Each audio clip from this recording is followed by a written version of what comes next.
Okay, alrighty.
You're stepping already.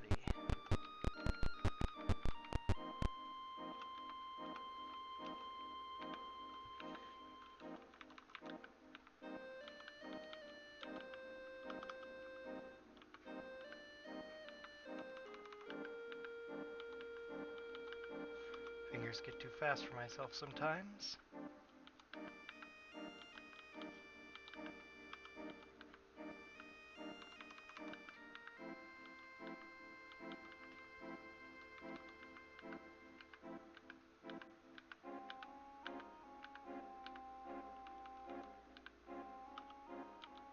Need by that. Oh well.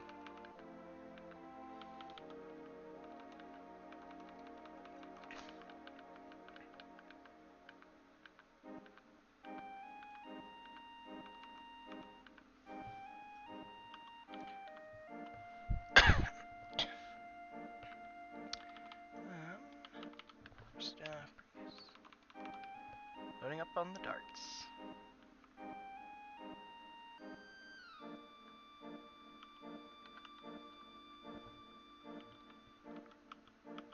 Need to buy more later.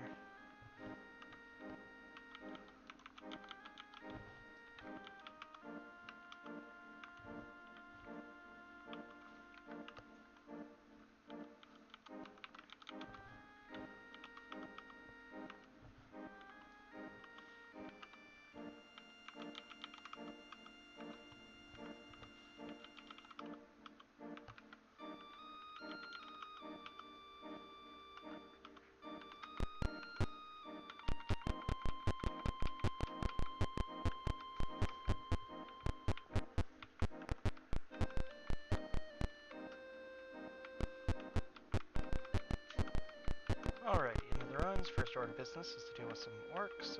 Goblins first, it seems. That's one. Need to keep track.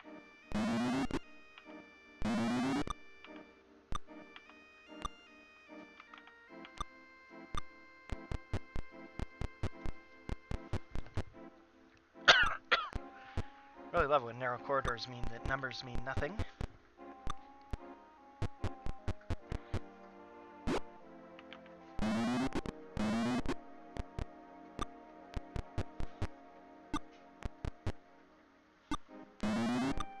Welcome to first edition, well, first level D&D, where everybody misses.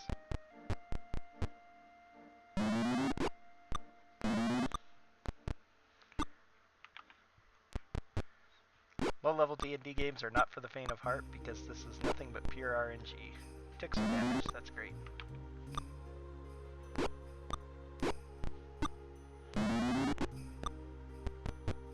At least we're gonna get some arrows from this. Goblins are the best thing to be fighting early on.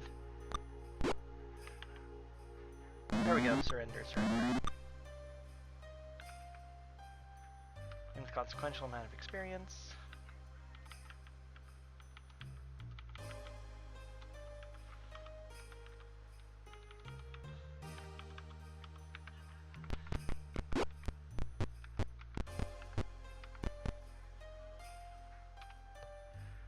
Now this is our first set encounter.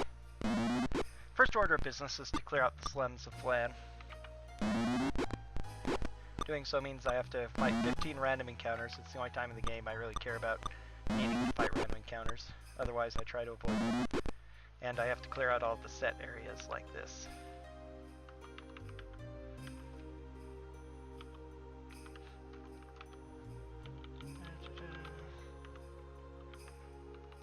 Am I lucky? Not quite.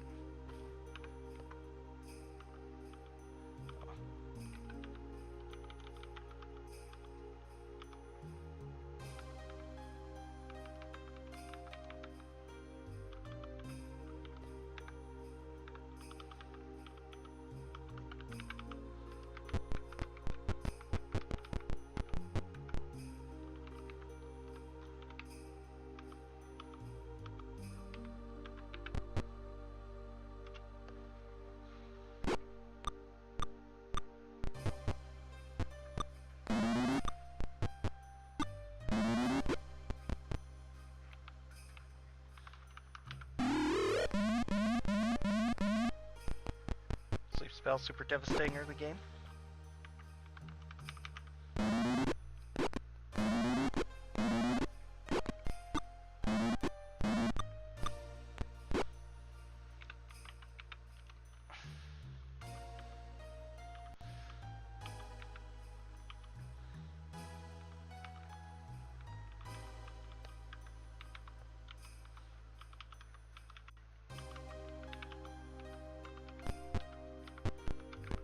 Now gonna grind some encounters.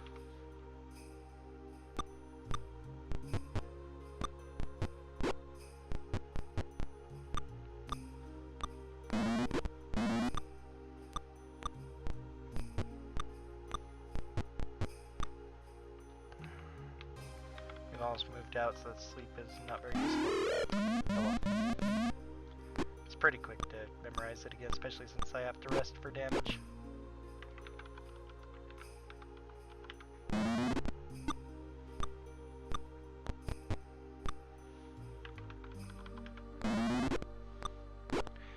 If you're slept, held, choking and gagging, something that renders you paralyzed, you're one shot.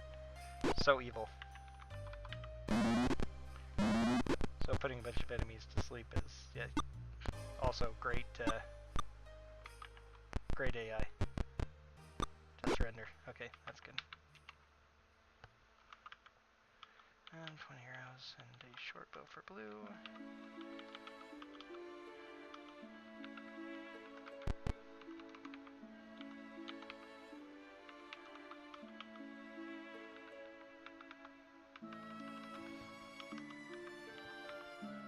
The only healing spell you get in the game is Cure Light Wounds, so...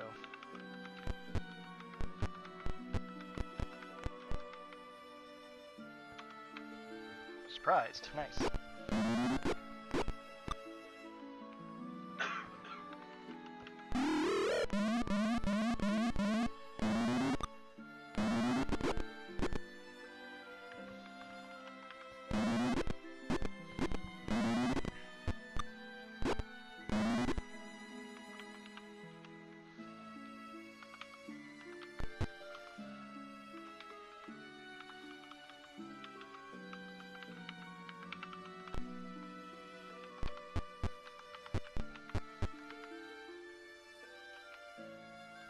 Surprising is good. Surprising in this game is totally random. You can be sleeping and be interrupted in your sleep and surprise the enemy that woke you from your sleep. It's pretty amazing.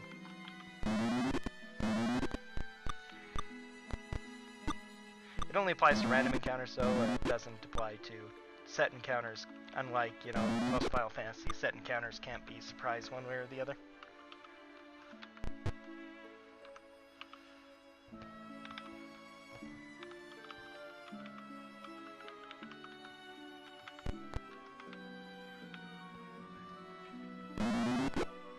Goblins are great. Goblins mean more arrows.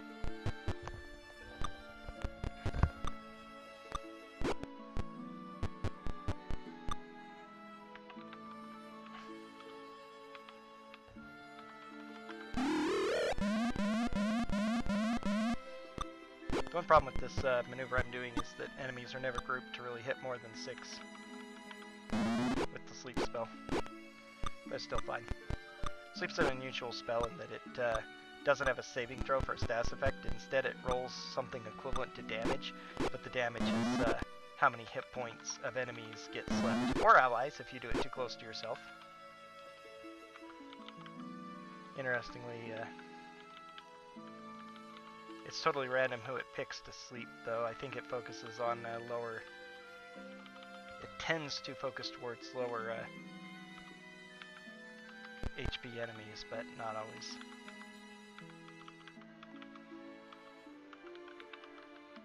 So that's 5 encounters. I need 15 to clear out the slums, and this is the easiest way to do it.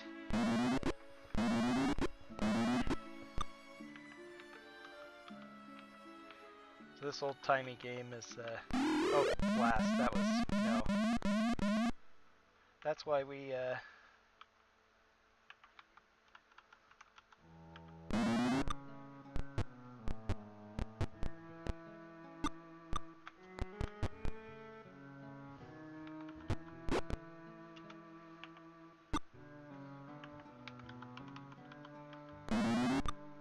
blast.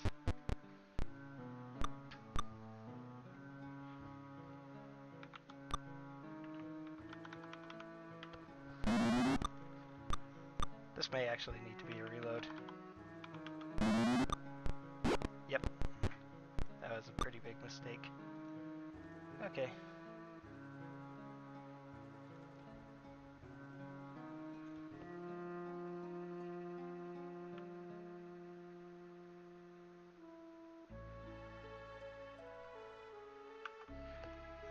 So yeah, demonstration. Don't cast next to your party members or you'll put them to sleep. It's very brilliant. Okay,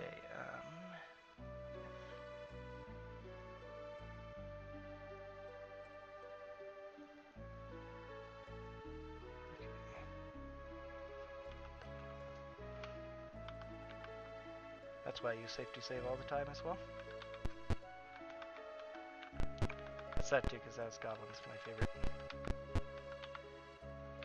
Okay, there's some more goblins. Instead of dropping one lower.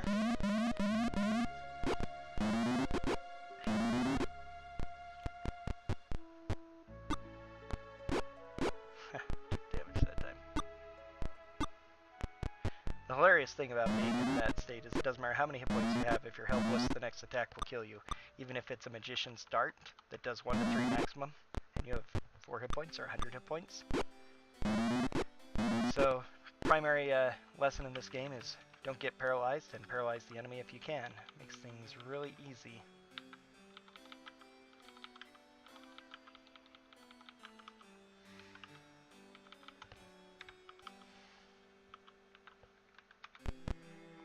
Okay.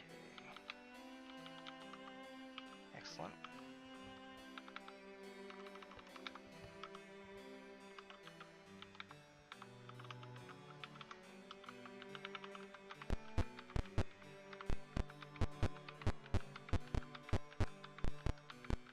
That's 6 battles, I believe. Here's 7. Surprise party of orcs. I'm surprising them a lot. High level spells take time to cast, which is dangerous because if you're hit while casting, you lose the spell.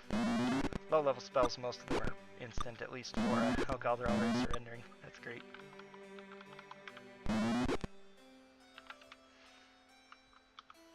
Orcs are the worst because all they have is a bunch of cash, no items. They tend to be the hardest to kill.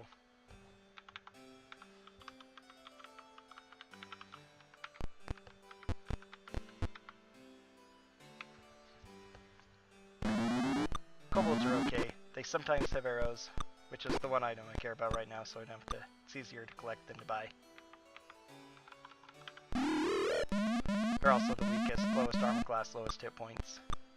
Of course, all of these characters are so low that in melee, my high strength characters one-shot them, but even arrows will likely one-shot kobolds. They have a 66% chance. No bows get any strength bonus in first edition D&D. Not even composite bows. Bit of a bum deal. Okay.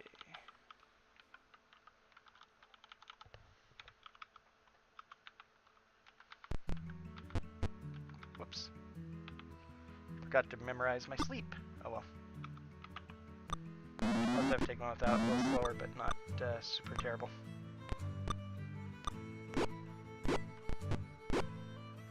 Jeez, I'm taking damage though. Really need to rest this time.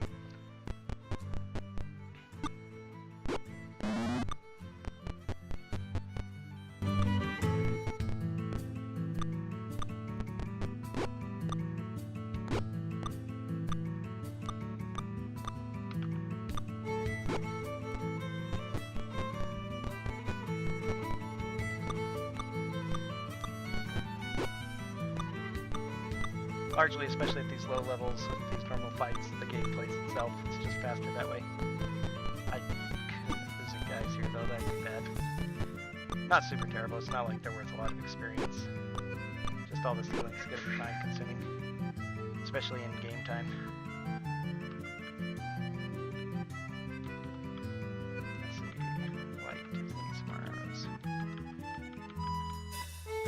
This game does not have any fast healing options, so in old-time D&D,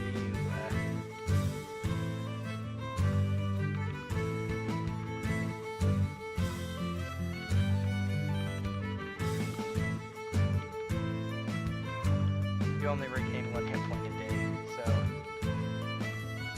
the fastest way to regain health when you lose a lot is to just rest for that many days. That was in 9 battles, I believe.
There's a lot of options you can do with characters, as I've been exploring more different game type options. I've actually come to the thought that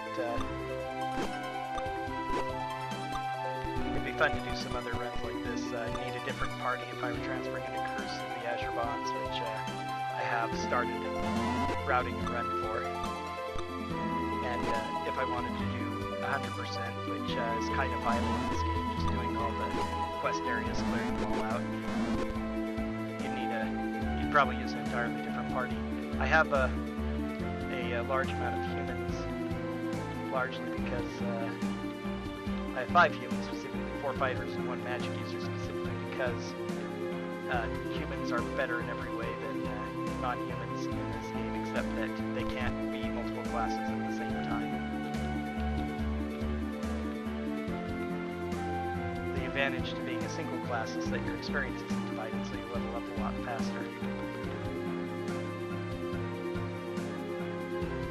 And since I'm trying to beat the game as fast as possible, I need to not split up my experience too much. The one exception is with clerics. They take little enough experience to level, and I don't need a particularly high level on my cleric, so being a half-elf fighter cleric is not too detrimental to my cause.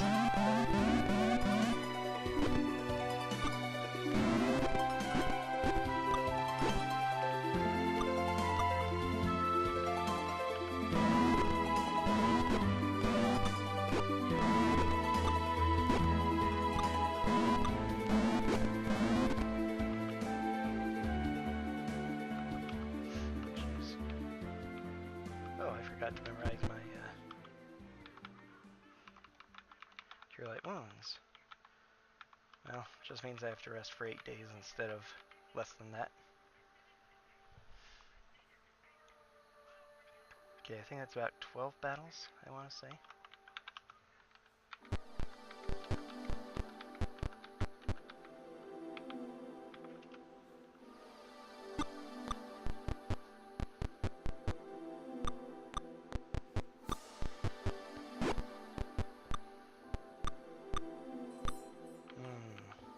How unfortunate. 4 is the most I can get now, and they did some damage. Minor thing overall, but annoying.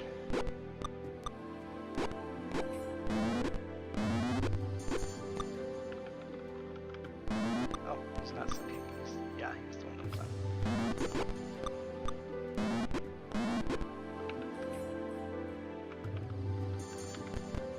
Oh, he thought I got hurt.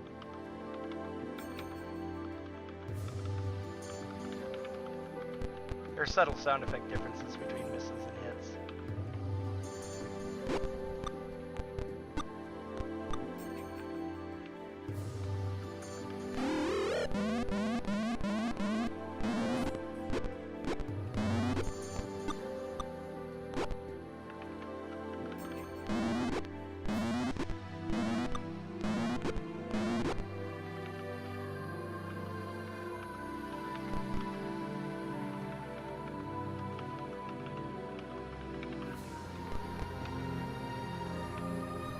Okay, hopefully this is last fight.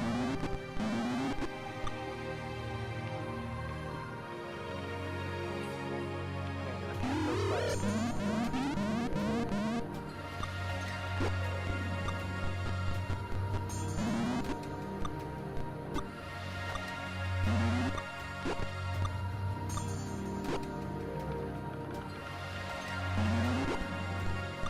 Some weapons, like drone weapons especially, have a very, very short range. 5 is the max for the distance of a, counting diagonals is 1.5. It's the maximum distance of a kobold, or of a dart, so.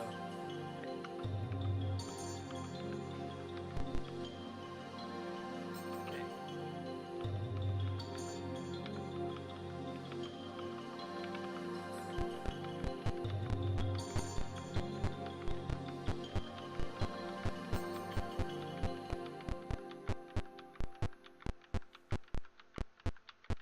Yep, I think that's it.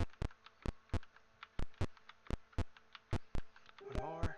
Okay, turn off search.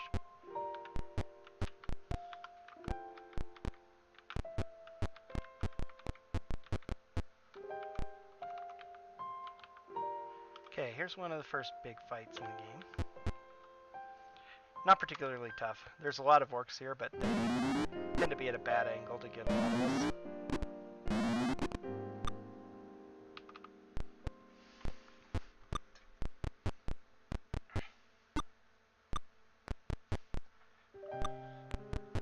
Slightly different. The weird positioning of this game's formations, of just how it's drawn, the isometric, semi-isometric view to make it pseudo 3D, puts these weird angles into party formations. Perfect. I've got a 9 square. There's a chance I don't get them all based on our random roll, but yeah, I missed 2. That's unfortunate, but not a huge deal. 7 is still really good.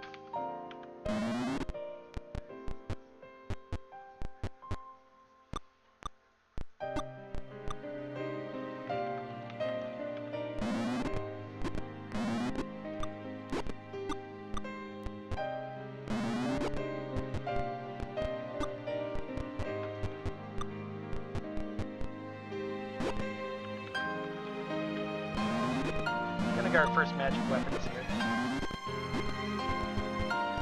Some of the magic in the game is set, and some of it's rolled on a random chart. Surrender, thank you. Okay, broadsword is magical. Broadsword is magical. Broadsword is magical. One of these suits of chainmail is magical.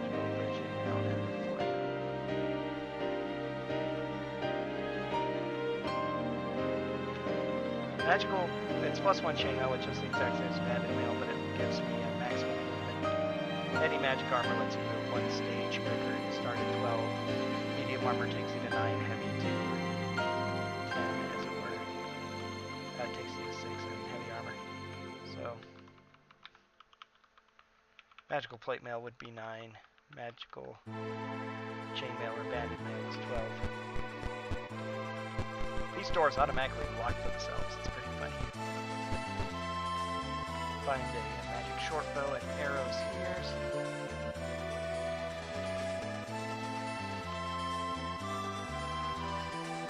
So with that, it deals mostly damage. Gotta search to find it. Here's a little kobold thing. This isn't that battle. Casting the lust before any fight, you know you're gonna get as good. A little bit closer so I can get the group I want.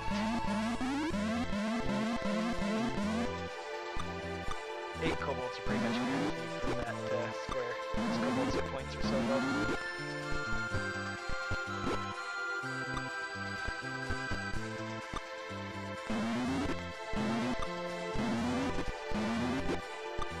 Find the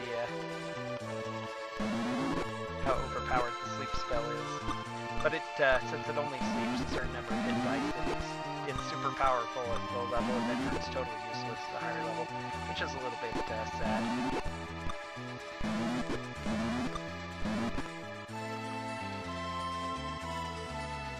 But it does mean that wizards are not totally worthless early on.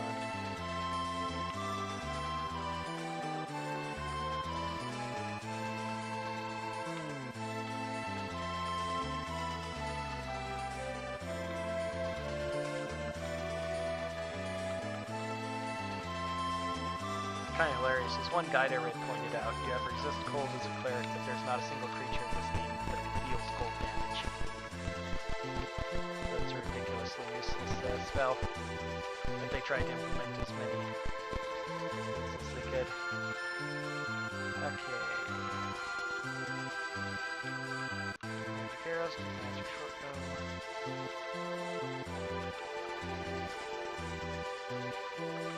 Join the magic arrows together. Even if they're unidentified, if they're the same. If they're identified, they no longer technically become the same.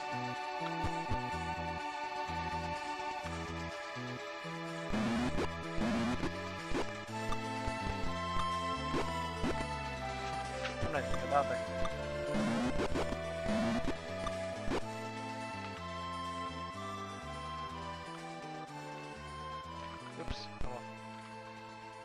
Their magic treasure is after the fact. I get a third, +1 short bow. Ring of protection, +1, which will lower her armor class to 1. Welcome to First Ed AD&D, where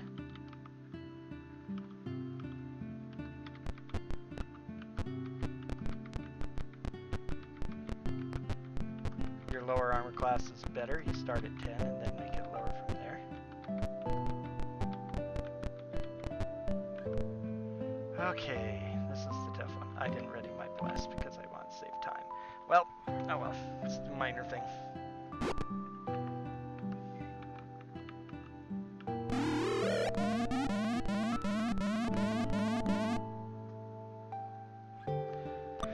This isn't a super tough fight, but the 2 orc archers are annoying and can cause problems.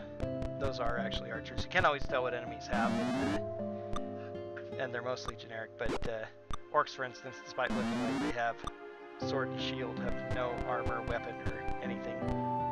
Possibly you could say it's low-quality orc stuff that normal humans would never touch, so that's why you can't collect it. So they definitely have a 6 armor class. Would be really tough, fresh hide, or natural hide. But in those cases, those 2 orc leaders are archers. Some of them have arrows you can't collect for some reason, some of them do. These ones use up all their arrows long before we ever get to them.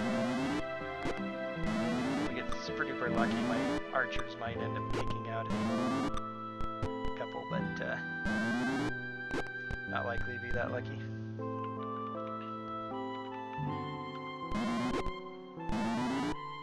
That's the whole reason she has darts, is to kill the enemies that she sleeps.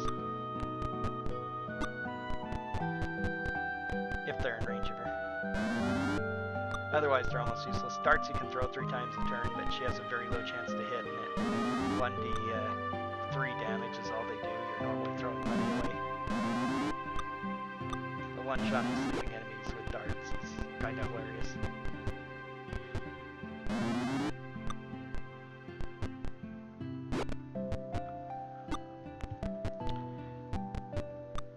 Early part of the game, sleep's going to be super dominating for taking out enemies, but it's going to get outlived usefulness real quick. The biggest fight in the slums is pretty much useless for the sleep spell, so...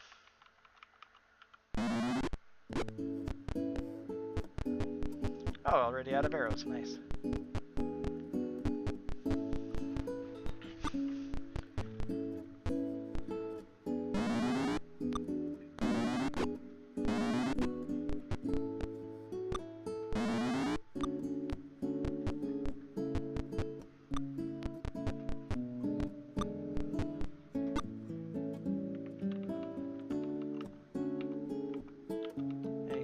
Left? No.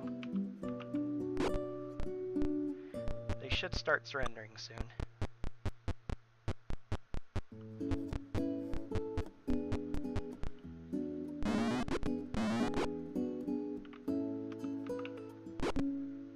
There we go. Mass surrender. The morale mechanic in this game is kind of convenient for these early battles, since you don't want to since it can make things go quicker.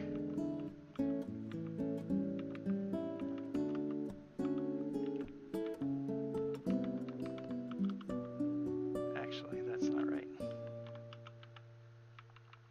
Cure Light Wounds and Bless.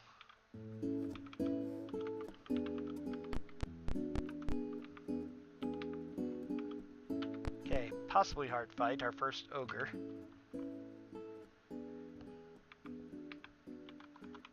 If we get lucky, he will sleep. If we don't get lucky, we didn't get lucky this time. So he can do damage.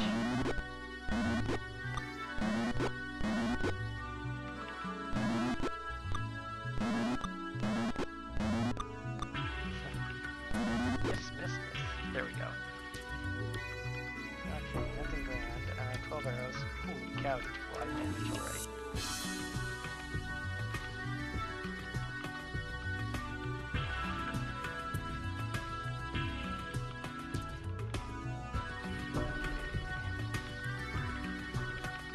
No treasure really in these portions, unfortunately. Okay, toughest fight. Oh, I forgot to rest the case. Oh well, I'll deal with it. This is the toughest fight in this portion of the slums.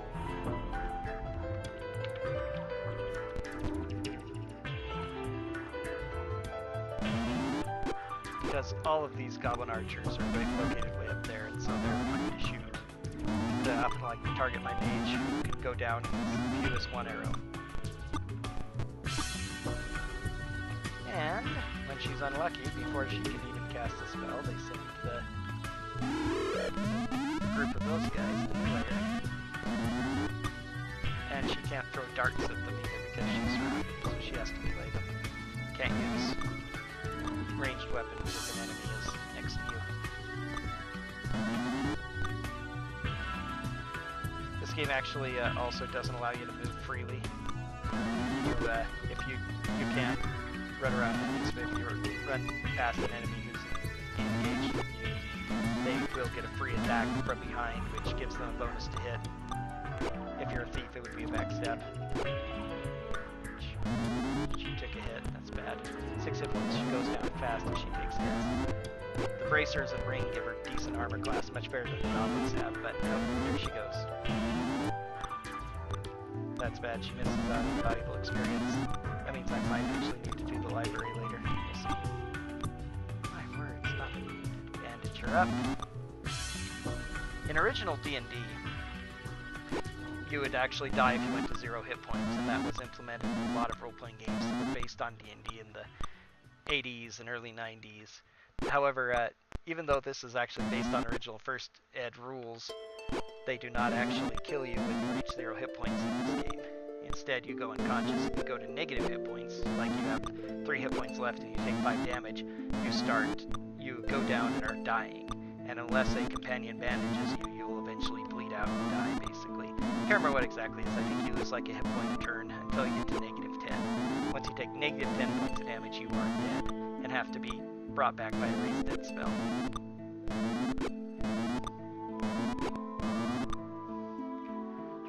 Surrender. So that was almost as bad as that fight can possibly go. They don't have any magic here, do they? No, they don't. But I could take some arrows.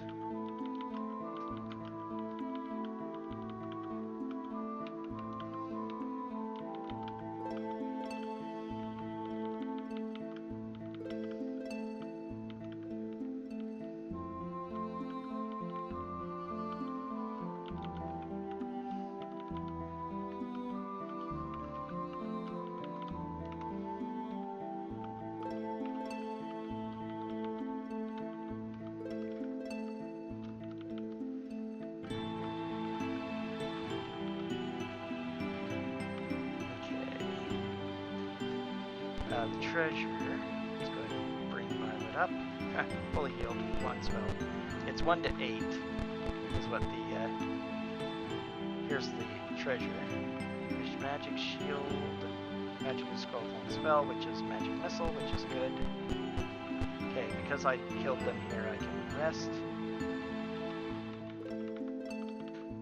Having detect magic is useful for identifying magic. I have to rest for 7 days to heal up.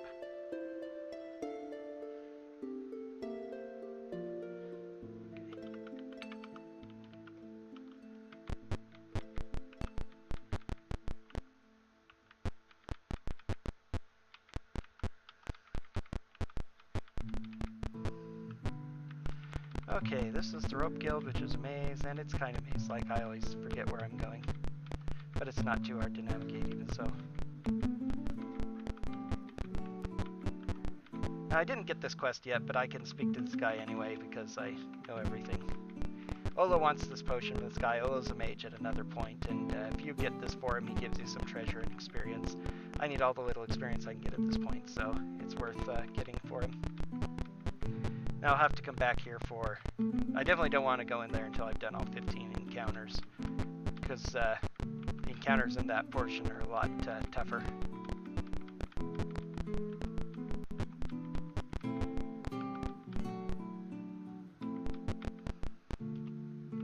I don't want to do that yet. Oh, darn. It's nighttime. I won't be able to go in, so I need to spend some time. Looking spends 10 minutes searching around, so this advances the clock pretty quickly. You can't rest in the street, or that might be a little quicker. Okay, pool. I'm gonna need all of this. So probably, unless I get really lucky, 900, 3,000 might be enough. 500, 500. Okay, good. This should be enough. Let's go ahead and buy you some more darts. Buying an item will automatically change out your money. So, doing that, 27, is that enough? Share. 106. Okay, nope, I still need, whoops, full share. Okay, 283. So we all have enough to train. You don't have enough to train that way, but that's okay.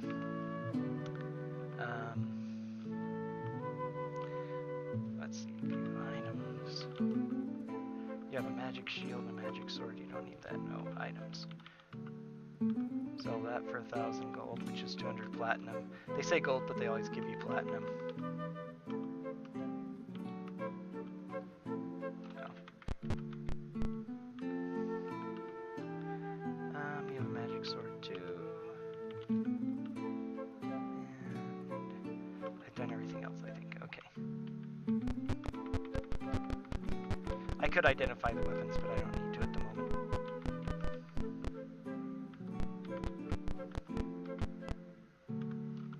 Okay.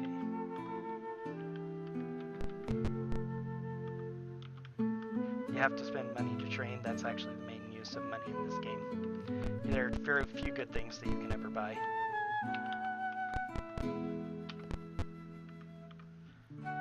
At this point, you have to find different training grounds for each different class.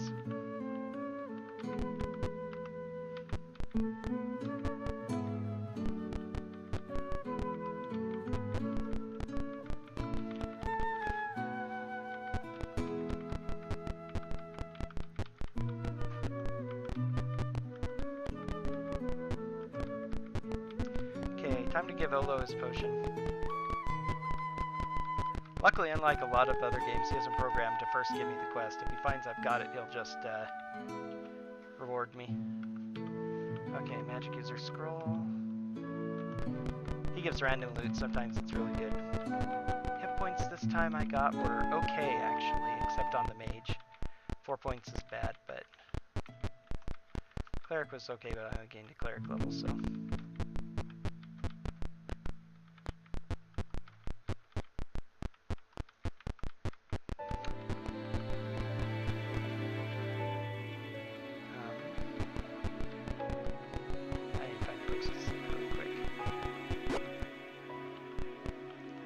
Because I still can get interrupted.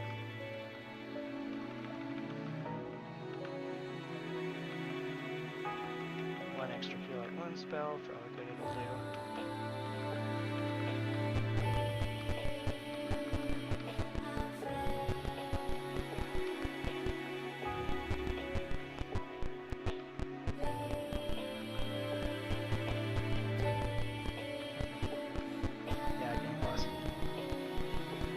Okay, here we are. Oh.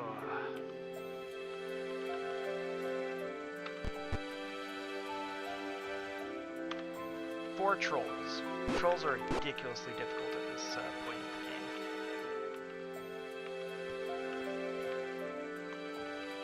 game. Come on, 10. 9. That's not bad. You can do 4 to 10 with that scroll. This is a fight you want your magic arrows for, because that's 5% more chance to hit or damage. Oh, nice. 1 down.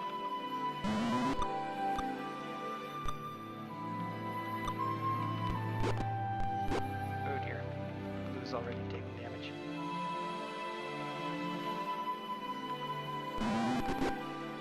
I want to keep the ogre alive as a shield against more than one troll fighting me. Because the trolls can attack 3 times a turn and do massive damage. Ogres are bad, but they're kind of...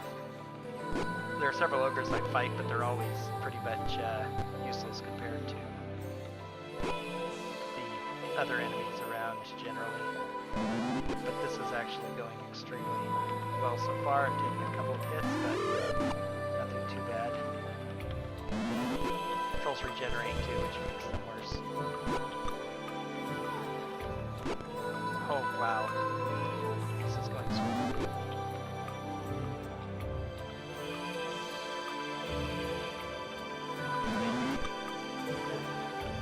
Can't do anything. I would take a lot of damage. Less than 5. I could still be wiped out in like a single turn.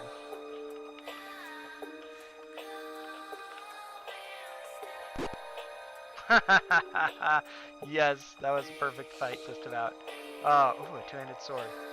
Clerical scroll, ring, I have no idea, we'll find out. That's random loot, so. Cast.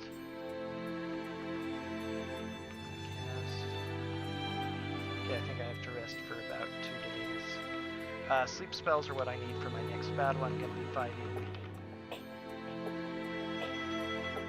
2 more days, actually. He has the most hit points for once. The character in your first slot usually, for some reason, tends to roll higher. It just seems like they favor him.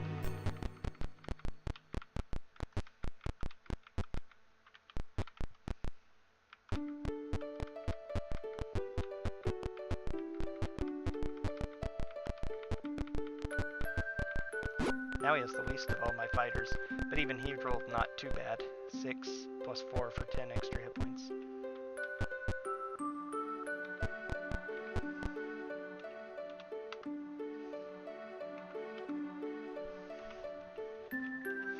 Okay.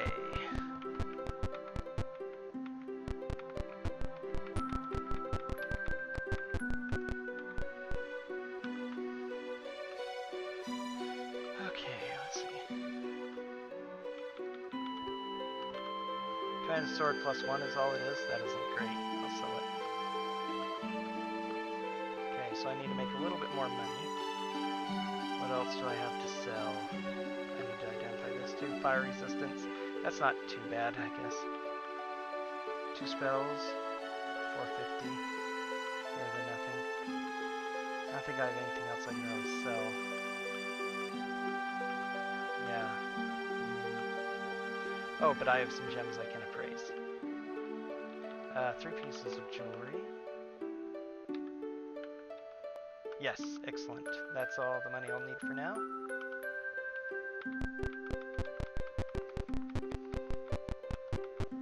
I think he can't quite level to level 3 cleric, so yeah, that's actually good. I meant to turn. Oh well.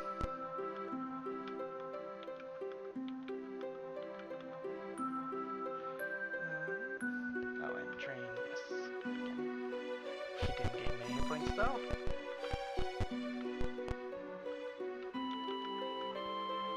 Okay, Stinking Cloud.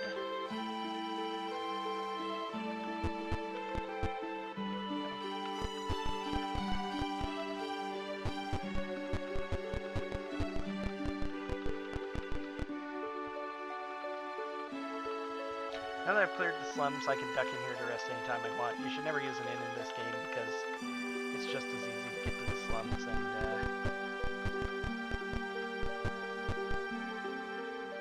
yeah, I am going that way. I got confused for a second.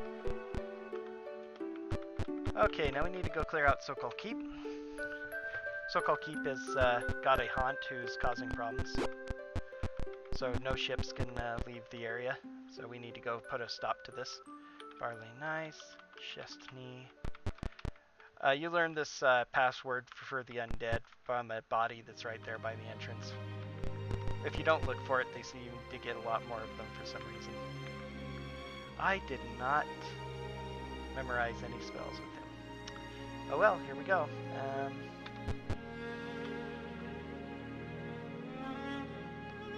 Okay.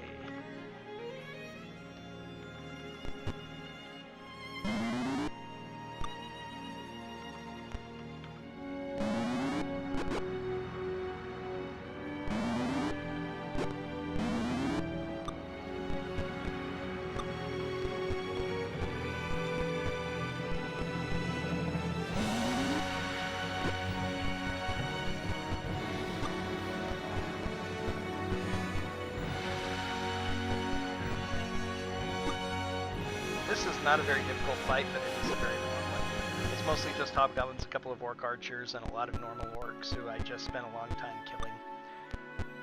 But there's just so many of them. I'm gonna be doing what I can to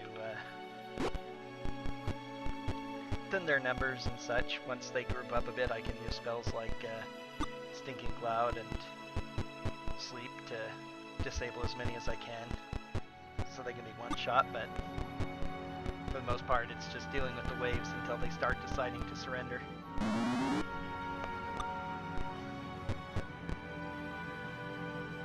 "13 minutes is my usual segment. 90% of it is just, this is the only fight, so 90% of it is just this particular fight. It's a little bit of wandering around grabbing loot, but it's pretty fast overall.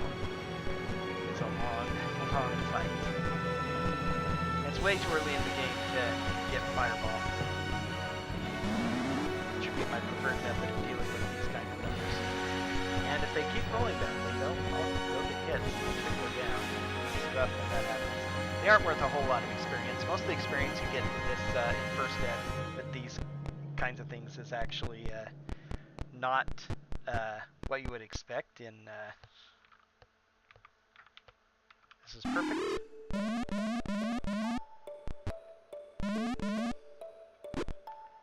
Perfect. And now that's going to be a barrier as well. The AI in Pool of Radiance is actually better than it is in Curse of the Azure Bonds, the later games, because enemies will stay out of the Stinking Cloud. They won't wander in it because it's heavily disadvantageous. They know better. But both your characters on auto and on quick combat and the enemies will all use them on... They'll all go running into it in Curse of the Azure Bond, so it's kind of funny. So it kind of makes it less useful because you have to actually trap the enemies you want in it. You can't do it preemptively and have them run in. But it also, so it serves as a barrier. But that's about its use unless you manage to catch several in it first try. Which you will. It's set where you're going to hit it, but it's short range, so you can't, strategically throw it out. You have to be very careful about where you place it. With anything that's an area effect of a 2 squares by 2 squares like Stinking Cloud is, wherever you place your cursor is going to be the top left location.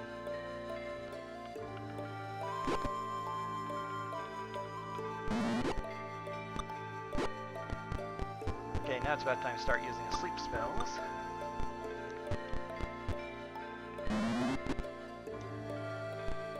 Before I tried to cheese out this fight a little bit by ducking around the corner, trying to get into a place where I couldn't be seen and could force even the archers to come to me, but it just didn't work out, so I found that just building a barrier here worked best. Put my 2 archers there to cover the southern door for a few troops to come, and then let them shoot. And then my 3 other main fighters serve as the main wall.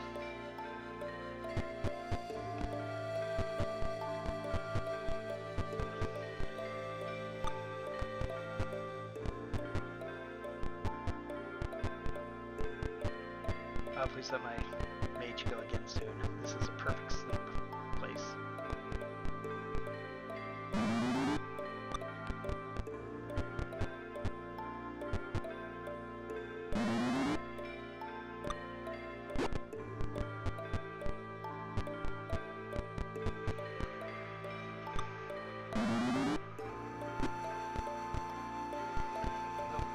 First Ed AD&D is kind of it's a very strange game because it's a little bit sexist and racist.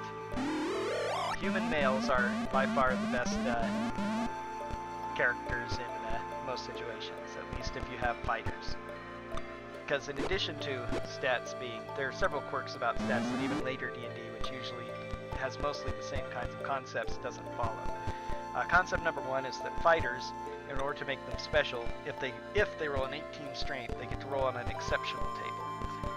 And the difference between an 18 normal strength and an 18 100, the highest exceptional strength you can have, is absolutely ridiculous. At an 18 strength, you get only a +1 to hit and +2 damage with melee weapons. But at 18 100, you do +3 to hit and +6 damage. Only human males can get 18 100 strength unless you have gauntlets of ogre power.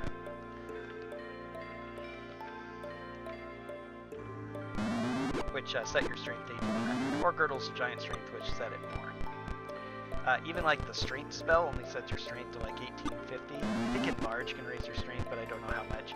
It's not that good when your stats are maxed out, I know that. It doesn't set it to anything superhuman levels. So that's why I have 4 human male fighters, because it's just silly to have anything else and take yourself down. The other interesting thing about stats is that you need high stats in First Ed in order to be of any use whatsoever. They have to be at least a 15 to even get some kind of bonus on most of those stats, besides very minor things like slightly better encumbrance between strengths 10 to 15, or, small amount of languages you could learn if you were playing tabletop AD&D. There's no real languages in the Pool of Radiance, and it's similar games, so that doesn't do any good for you. It slightly determines the chance you have of learning spells from scribing. At 18, it's pretty much guaranteed, so...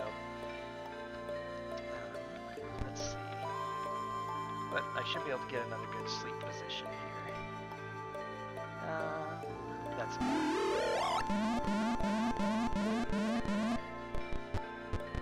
Should be close enough to hit a few of them with darts. So one of the things that the game lets you do is modify the stats of your character. It rolls them randomly, but you can modify them before you go adventuring. The purpose is to allow you to, it says in the rulebook, to let you make a copy of your favorite character from your tabletop game, except that actually what you want to do with it is just maximize your stats, because why on earth would you do anything else? You'd really need, again, max stats in order to have any kind of a bonus. At 15 armor class, you get +1 to your dexterity. At 14, you get +0. So it's really pointless to have anything except for the max, and odds are stacked against you if you don't have really great stats. You can see how badly you miss even with all my stats maxed out.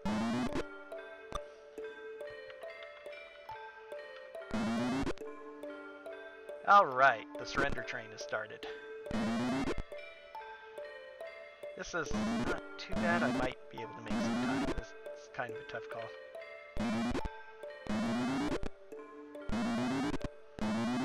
These guys don't have any treasure, luckily, so I don't have to bother sifting through it all.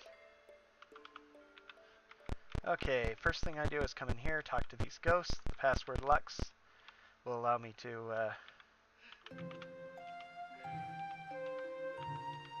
Of course, I take the gems. Gems are always good just in case I need money. Okay, now I talk to the ghost who's haunting this area. And I parlay nights with him and tell him Lux, and so now I tell him about everything that's happening. Phlan was once overrun by monsters, but now recently some humans have tried to reclaim the city, humans and other good races. So now he'll stop haunting it and hopefully allow the defenders of Phlan to take the city back. He tells us where some treasure is, which we are going to take. Some more +1 chainmail. And a +1 shield.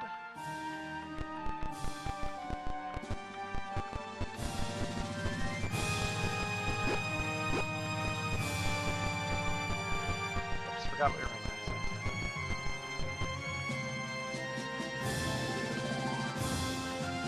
Samosud is the new password he gives us for some reason.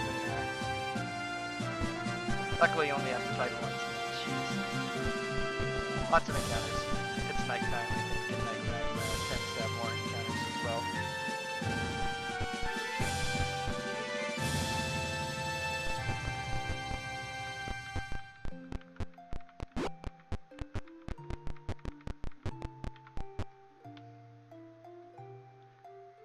Says she waits inside, but that's a lie.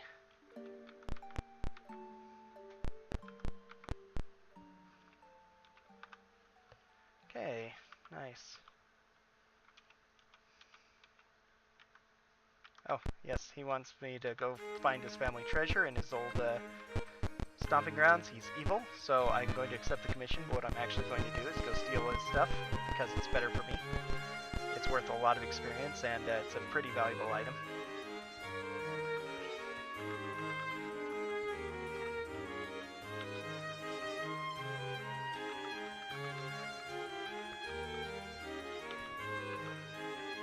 This is the first +2 weapon you are guaranteed to get, so since I don't have a regular cleric who needs it, it's better to keep it. Kind of wasting time slightly, but I like to make sure that I know what I'm getting into.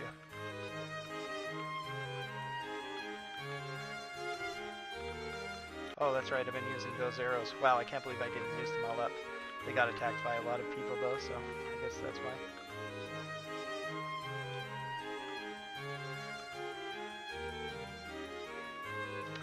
Let's see. They do have enough to level, but don't have enough money, so... did I sell everything already? That's useful. Yes, I did. I had sold all my broadswords. I could have kept one of them at least for what's his name, but oh well. So I need to take 5 jewelry, praise jewelry, sell. Wow, okay. That's all the money I need for the rest of the game.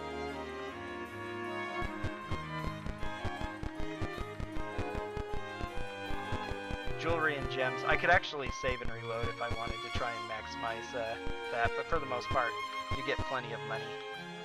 More than you need. She can't go to 4 yet. It's 10,000, I believe, for 4.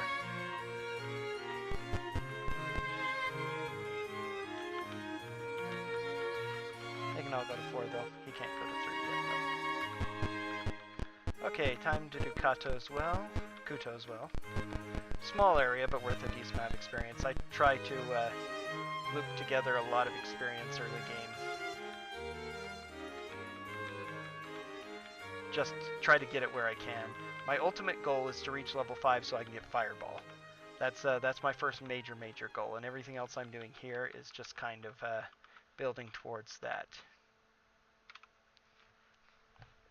Then once I get Fireball, I can go to the Temple of Bane, and at the Temple of Bane, I get Dust of Disappearance. Once I have Dust of Disappearance, I can win the game. That's it. That's all you need. Dust of Disappearance is ridiculously OP.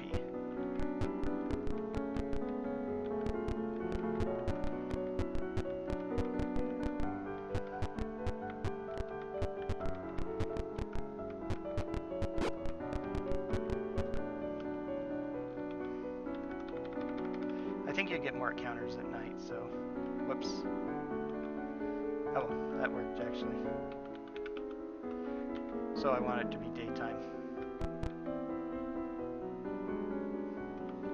Avoided by some kobolds is good. Surprised by lizardmen is not good. That's too long a fight.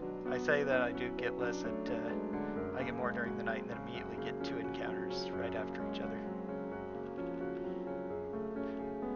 It's kind of nice that they implement little things that you don't see in a lot of other games, including encounters having morale and reaction bonuses and stuff, so you can actually avoid fights if that's your choice.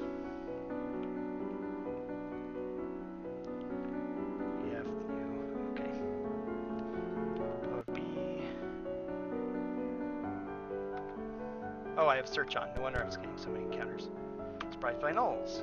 Okay, I need to turn search off. Remember to do that immediately. Encounter luck is a major problem with this portion of the game. Kuto's well, I don't need to do any fights. Wiping out encounters will not make it any less problematic.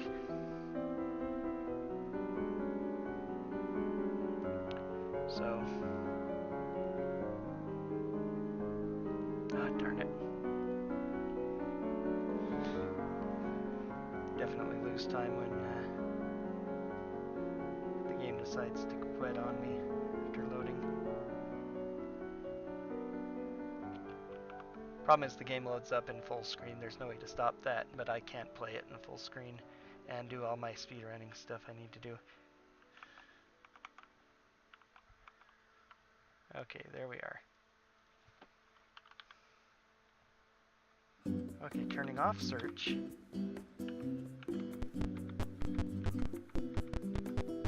Have to be careful how I walk too, or I'll... Sometimes when you get a lot of random encounters, it's actually worth it to save semi-frequently. Okay, first battle. Lizardman and giant lizards. Generally not too frightening.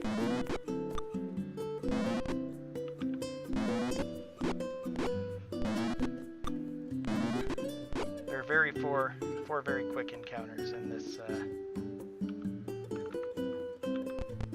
Okay, we find this old woman here. She tells us some stuff, and we free her. We get this treasure.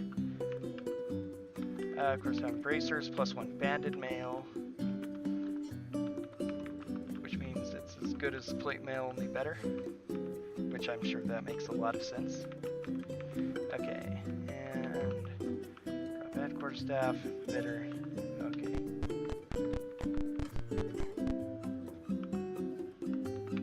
Two encounters with kobolds after this. Kobolds are now trash. I get a new get to use a new ability here called Sweep. When a fighter of more than first level is engaged in combat with why are they not attacking? There we go. With small enemies like kobolds and goblins, they will attack a number of adjacent enemies equal to their level. So I could sweep up to 4 kobolds there. Wow, 3 in one turn. So if I get lucky, yeah, they clear out real fast. They actually did damage to my mage and to one of my warriors. That's pretty bad. Climb down. Here I'm going to get shot by kobolds. I've never taken damage, but they're supposed to shoot us.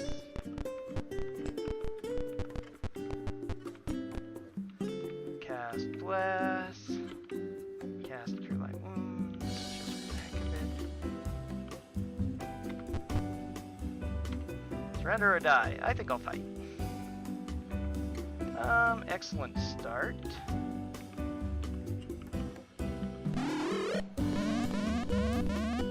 Three chokes, not bad. One of the great things about Stinking Cloud, as long as you remain in it, you have a chance, and it can affect anybody. There are some really powerful enemies that I face later on in the game who surprisingly can get hit by Stinking Cloud, or amazingly susceptible to it.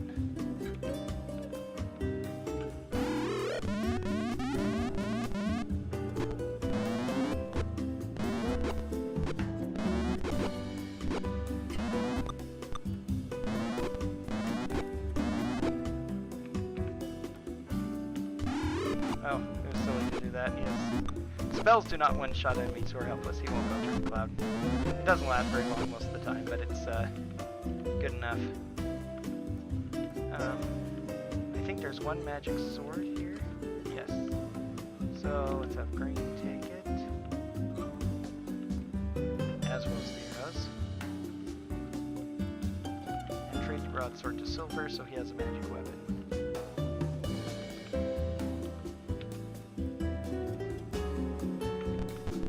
Okay, now we get we can now rest in this area. We come take his treasure. It's a bunch of gold and silver. So whatever. Camp. Magic memorize. Memorize. Let's see. I want 2 magic missiles.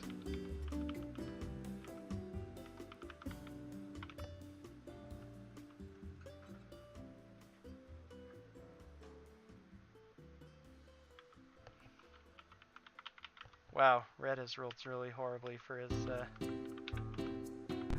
hit points, 37. That is really bad.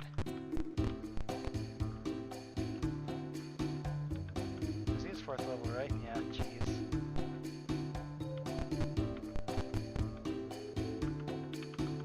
Once you kill him, you have a pretty good chance of enemies wanting to avoid you, but if I get surprised... If I surprise them, on the other hand, they pretty much will automatically flee. It gives me the chance, unless I start combat, they will flee. I think if I parley with them, they'll ask to surrender, but hitting flee is the fastest.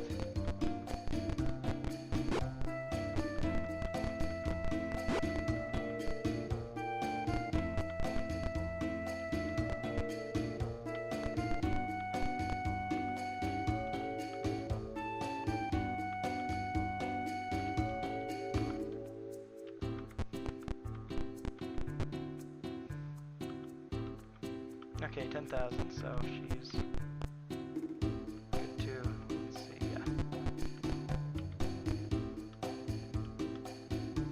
yeah. It doesn't even matter what I get. I should probably just learn Strength because it's faster, but I always go to Knock just in case. I don't have a Thief because there are very few traps in the game. I avoid pretty much any traps that might be out there, and therefore really don't need to worry about I need to check those spells though, see if they're useful.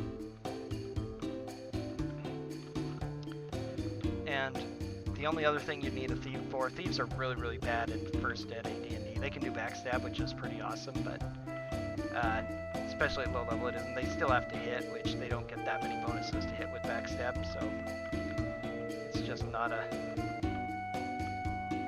Okay, pool, I need to buy some more stuff. Let's buy a few more darts.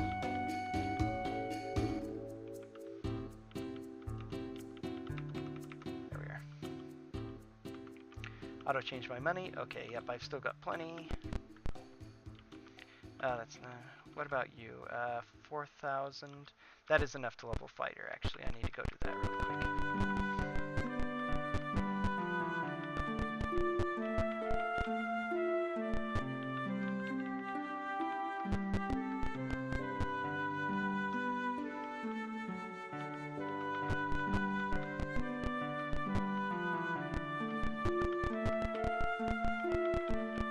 Okay, now I need to memorize a few spells.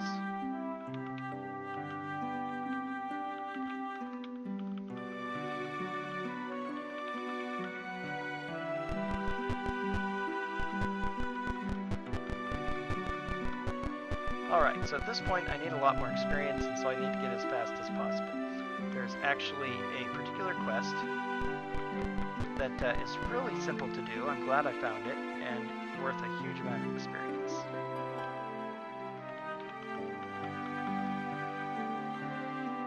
Okay, and that's why I saved it, because those battles are extremely long, and not worth it.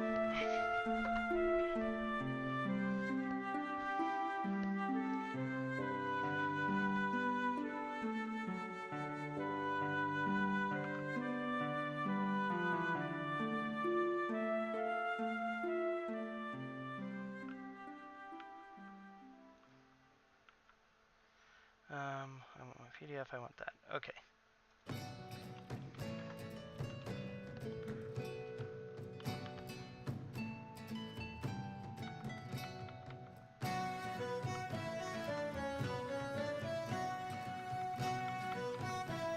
A lot more encounters than I'm used to. Oftentimes I can get here without any encounters. It's pretty nice. Being able to run from them is just as good, though. Okay, just in case I mess this up, I probably don't need the safety save. This is a horrible maze if you don't know where you're going, or don't know what to do. Because these teleporters actually go in cycles, and every time something goes through it, it changes. So if you just go straight through, you'll wind up somewhere else and get lost. I have no idea what happens if I don't do this right. But I just know the pattern, so I'm not in too much danger as long as I don't hit something. Throw stone, move on. Each time you go somewhere, you move, throw stone, move on. Okay. Alright. Save before the copyright protection boss. Nothing happens if you say the right thing. We're here because this mad wizard is polluting the river and making mutant lizardmen. We're supposed to destroy the equipment, but we just totally ignore it because we don't actually need to do anything with it. We advance twice, so we get in melee combat. You can actually do that. It forces the enemy to you also. It's extremely good advance command. Okay, turn there. Yes! Wizard chokes and gags is best. That means absolutely no chance of getting a nasty spell.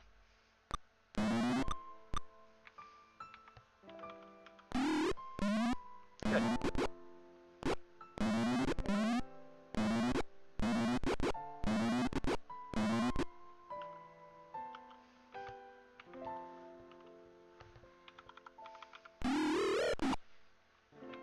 That was a good fight. Okay, they're the same kind of bracers that I have otherwise. They're super valuable if I need money for some strange reason. Now, change the setting to copper. Searching his treasure room mostly for a few random magic items that might be useful. Not that useful.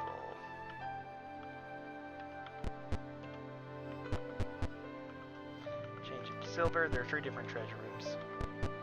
All with 3 random magic items, sometimes 4.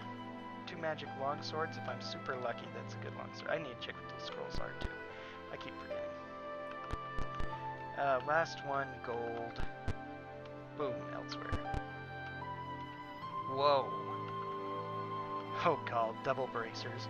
Talk about money. Bracers sell for like 6,000 gold, so it's like all the money you need. Okay, before we go anywhere, magic cast.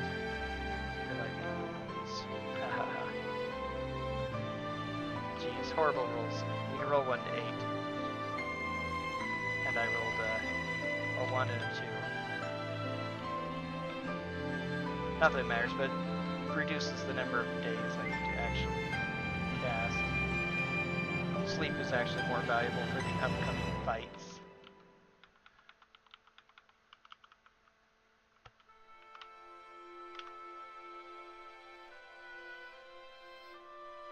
This actually is sort of explained by my resting for days. Because I rested,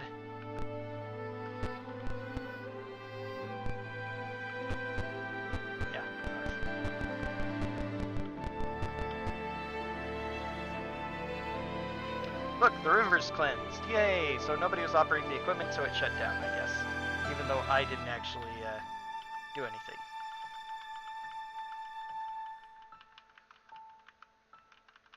And we can go through the river. Boat. Back to the civilized area.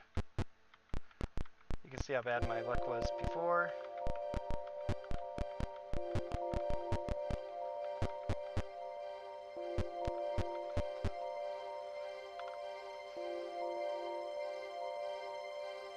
Share, exit. Yes, although I'm not going to take anything.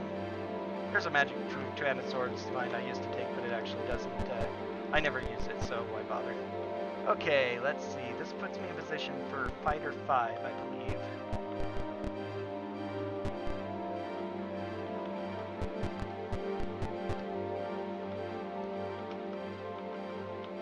Finally, decent hit points for him. Level 4 fighter, so he should be able to get level 4 cleric as well.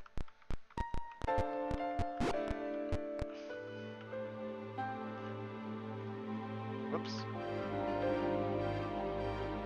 Ah, okay. That was a slight time loss, but nothing big. Worried me a second there. It asks you twice before it will drop characters permanently, though, but you can remove them from party and then add them to other parties. It adds some features for a type of New Game Plus kind of situation. But you can't do it with a set party or soft locks the game. You can't try to load in a character who's one. Kind of interesting. Okay, I do need to... Don't need... are you already a level 4 cleric? No. So cleric, for some reason, is more than that. Maybe it's 10,000? Or does he not have money? He doesn't have money. Okay, that's good. Pool. Share.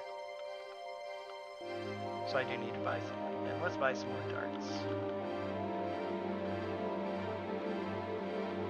And also I need to identify this. This wand of paralyzation is okay. I can use it in a few instances.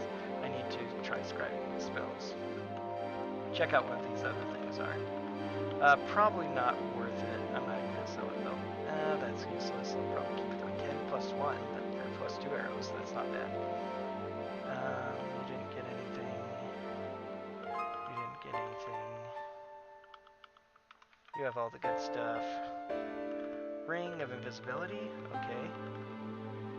Longswords plus 1 is all they are. Potion speed is really good. Bracers of AC 4. So these sell 6,000 gold, so I have more money than I can possibly stand right now.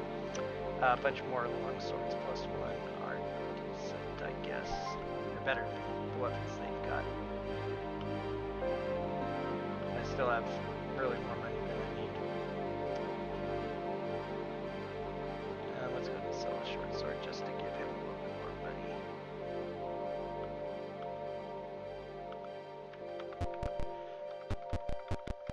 Although this will be his last level up.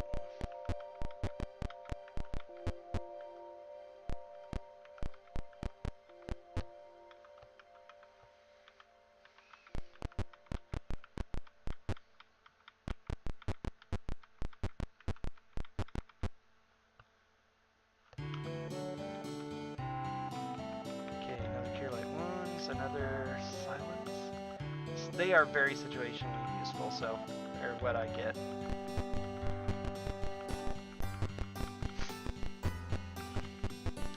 Okay, time to go to Pilda Plaza. How much do I need? 3,000? Okay, I should be able to get that.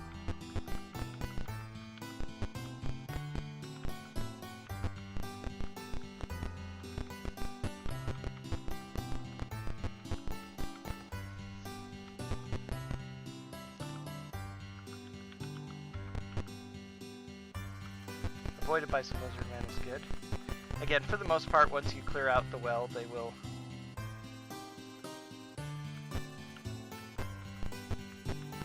Darn it, now I'm lost. If you run from an enemy who is... Oh, darn it.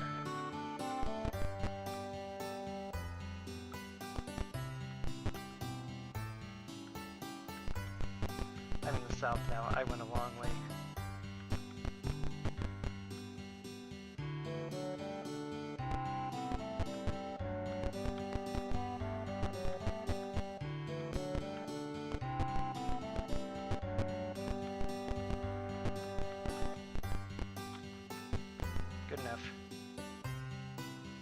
describes party as monsters. Charisma actually has a big effect on being able to describe yourself in this plaza.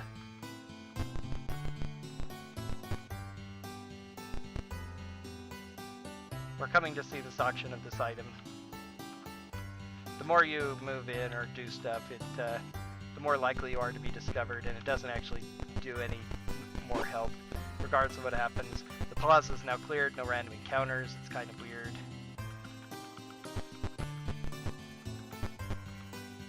Oh, blast.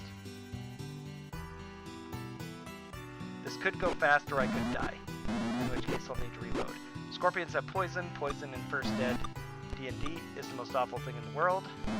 It's insta-death, even from like a giant centipede, which is a less than first level monster.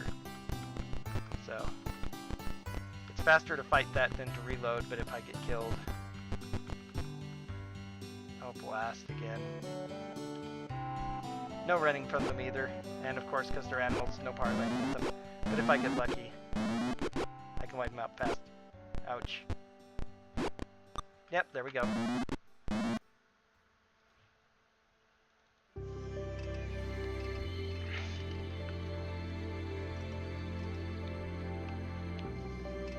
It's a very annoying area because it's got a lot of dangerous things in it, some dangerous undead and stuff too.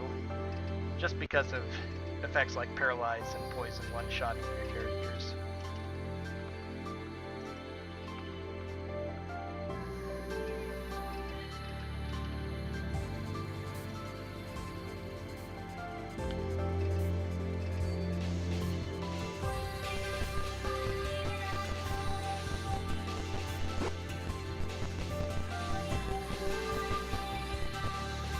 Okay, some hobgoblins attack. They're not particularly dangerous or whatever.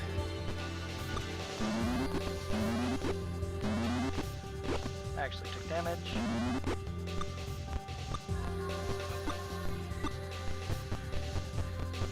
Because, you know, they're first still 1d hit die plus 1 hit point monsters, basically level 2 monsters for all intents and purposes. A lot more of them than I've fought in most things previously, but a couple of leaders who were like 1 more hit point. Time worth using spells on. So I'm taking a lot of damage.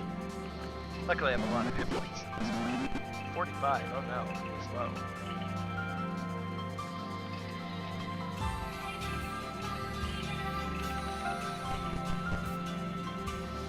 Ah, go. Hobgoblins charge screaming. That's a random fight. It'd be faster to reload.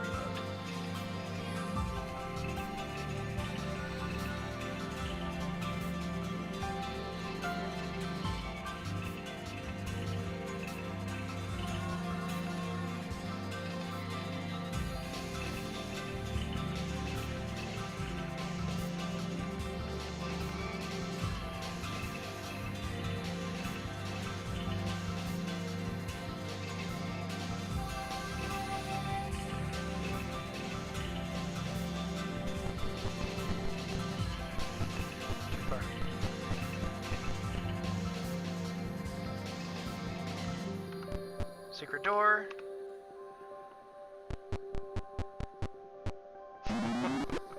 Sometimes their movement is fascinatingly silly. The Dun Guard command is a really great feature in this game.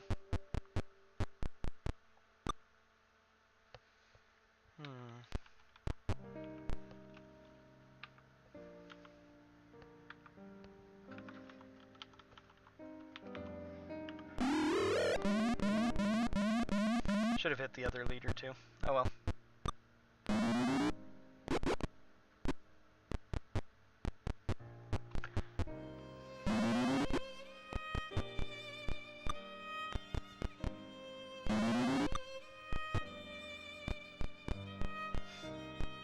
Oh dear.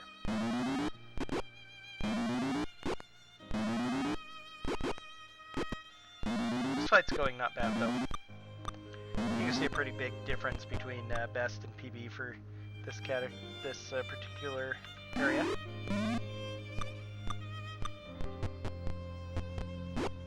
Oh god. Haha, jokes and gags for an Oscar.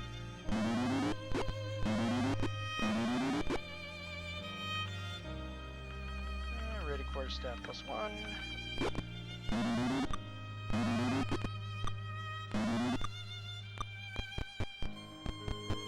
Luckily she's protected for more than that.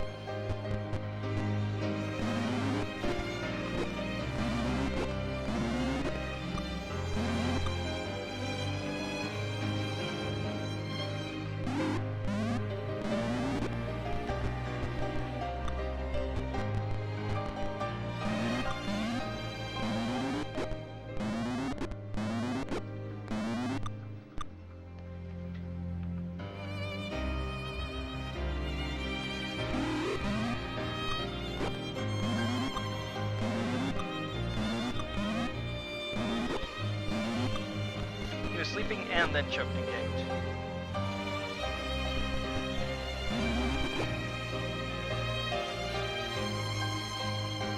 Okay, now we find this box. We open it. We get a lot of experience. We get Gauntlets of Ogre Power. That's all I really want in here. Gives him 18,100 strength like the rest of the fighters. He's a half-elf, so his maximum strength is normally 1890. Which means 1 less chance to hit, 2 less damage from melee combat. He doesn't melee a lot, but it's still useful to have that because he does get attacked to melee a decent amount. Slip in through here, didn't get any encounters. This is great. This is the library. How close am I? I'm there. Good.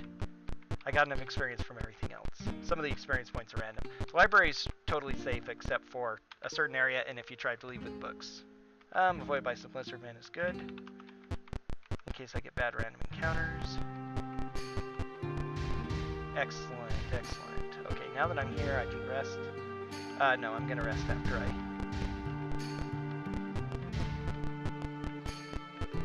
get up to level 5, because I'll need to rememorize spells anyway.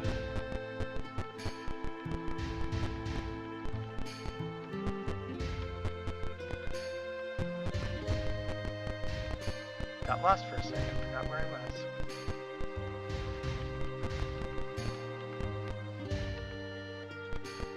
Yeah. And so the councilman is angry at me for opening his box of stuff, and he's sworn revenge on me and an enemy is for all time, etc., etc. I really don't care. So that's split. He's a bad guy to begin with, and it's worth a lot more experience to not get his thing. Any other quests I have involving him are actually nil, so it doesn't matter. What do I need to do? Pull money, buy some cards. Which I don't even really need to buy anymore. Did I get any good? I didn't get any other good magic items, did I? No. Okay. Yes, I want my money. Sure. You. Okay, I have plenty of money.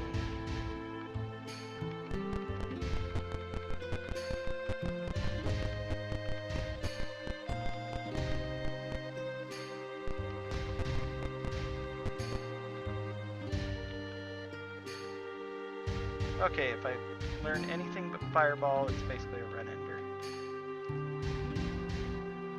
Fireball is one of the most famous and useful spells in all of D&D.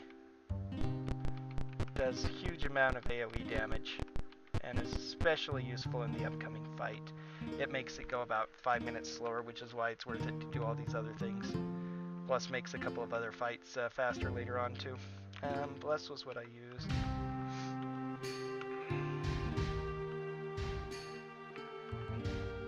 Actually, I did need sleep. Sleep is better in this upcoming fight for anything that survives the fireball.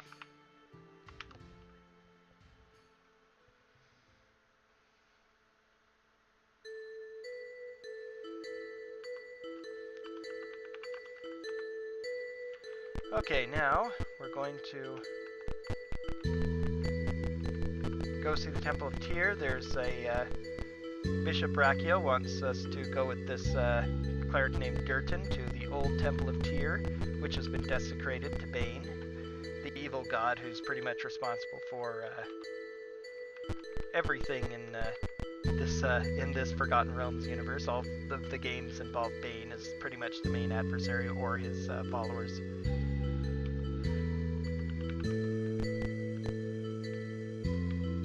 So I'm going to take him for now. He does split experience with me, but I'm not going to get a lot of experience here, so... let's go ahead and cast a sleep spell to make this go a little bit quicker. Because I should still have plenty of firepower for the other fights. Good, good. I don't want him to pray. Ideally, he has prayer, a cool 5th level buff spell. Ideally, I can save that for,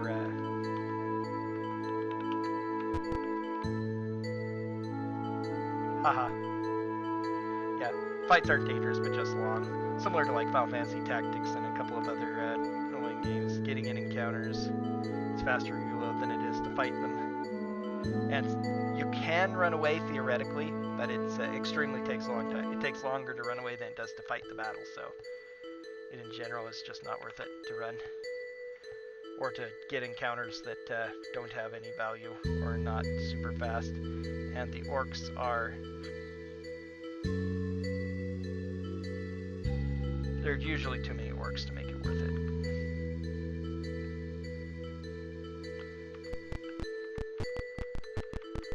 If I'm lucky... Surprise, too. Double surprise.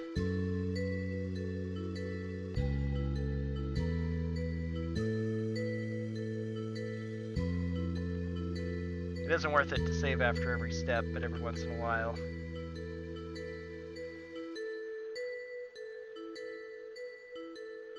I don't have the capabilities of checking the game for things like a step route or anything like that, or how the RNG is developed in this game. If I ever had the help of anybody to figure that out, it could make things a lot easier, but I haven't noticed any patterns myself. Okay, made it to the temple.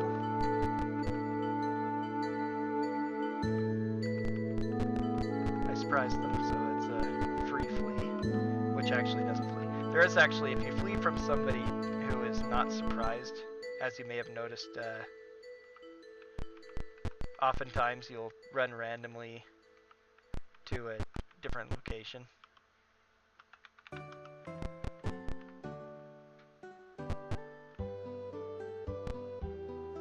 Okay.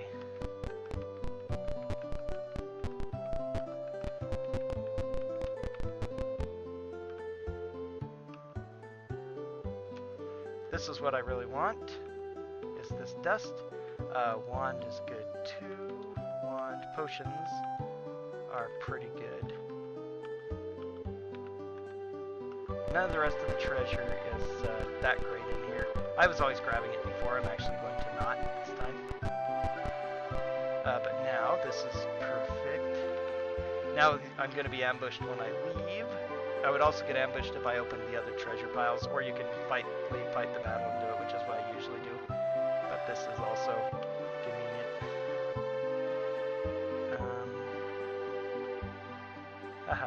I saved his E. Oh well. I need to look at those. Mirror image, protection from evil, reduce strength, useless spells. Darn. Okay. And now we get attacked by the cleric. This is a dangerous fight because the cleric is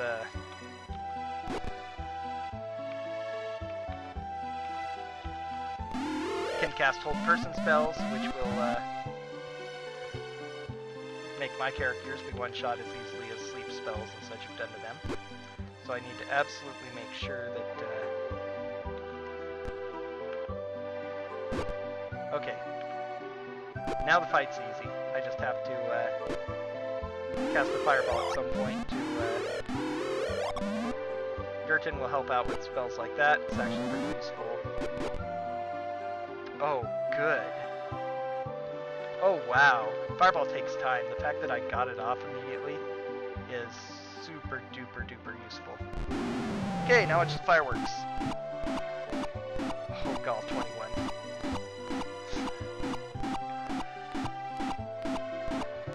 This is so good.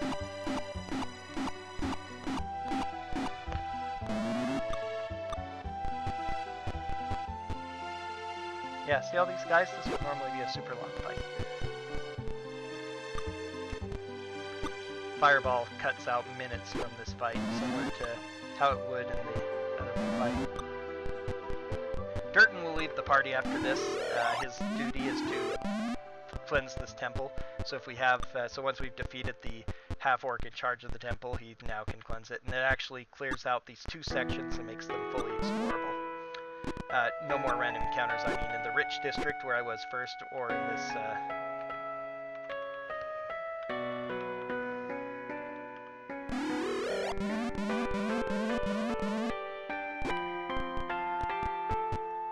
either in the temple here or in this, area. I can't believe they haven't started surrendering yet. That's it.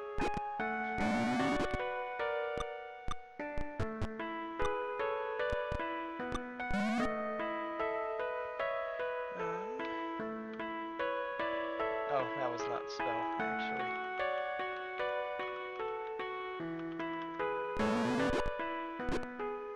Oh well.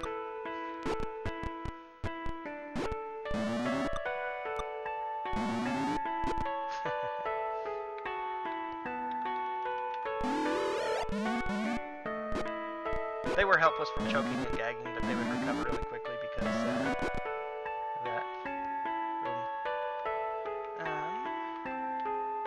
There is a magic mace, which is, I think it's just +1, but whatever. Bid you farewell. I don't even get that text if he dies, which is almost no time save. What did I want to do? I wanted to magic memorize. Cast last sleep spell. Now I just need magic missiles.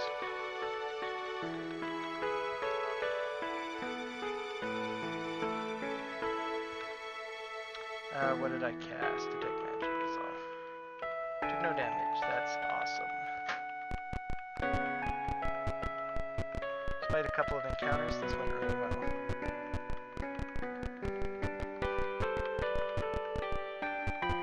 I think there are a few other areas I could fight if I wanted to explore, but all I want to do is head out. It's time to win the game.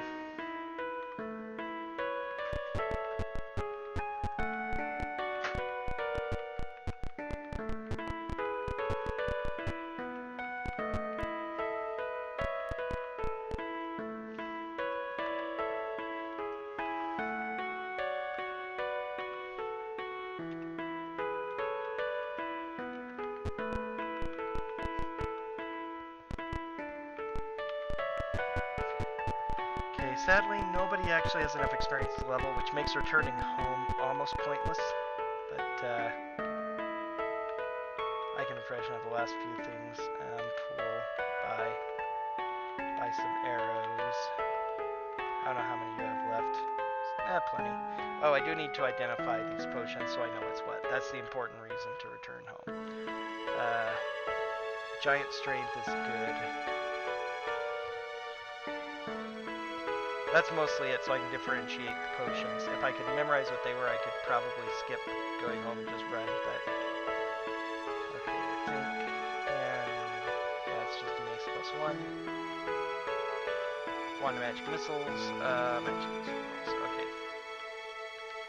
I skipped most of the other, there's more treasure there, but I think it's actually set, not random, and none of it's any good, so... I should be set now. I think I memorized all my spells. 11,000. I don't remember how much it takes. I think it's...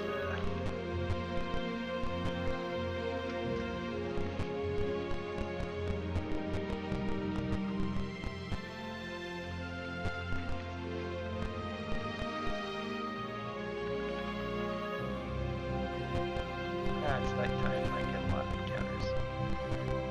As long as I have search on, it shouldn't be too bad.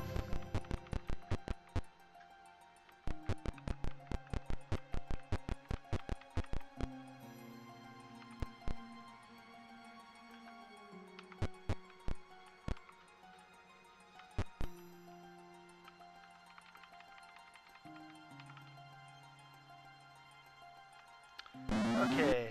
36 goblins. I don't feel like fighting 36 goblins. Okay, it only happens in day. I usually come here at day. It's odd that I'm here at night. So I need to rest where I can to advance the time to not night. so I can slip past the gates.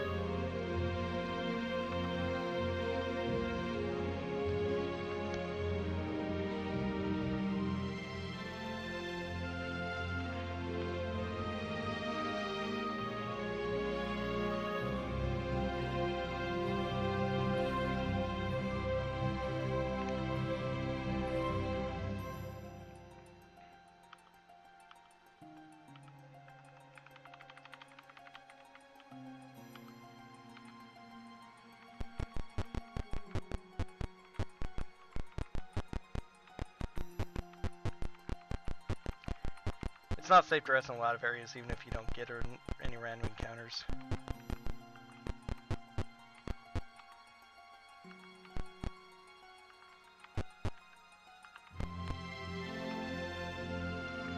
He sells us our wagon for 250 gold. This will allow us to slip past the gate and attack the guards from behind.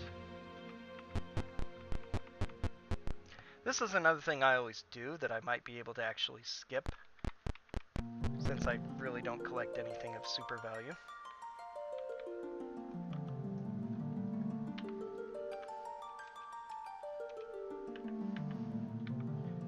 Okay, we attacked these guys by the surprise.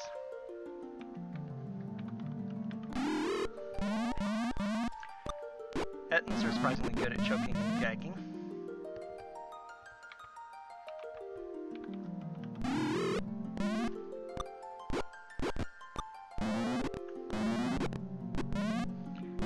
Hit points, a lot of it, two attacks with the clubs. They're really tough, but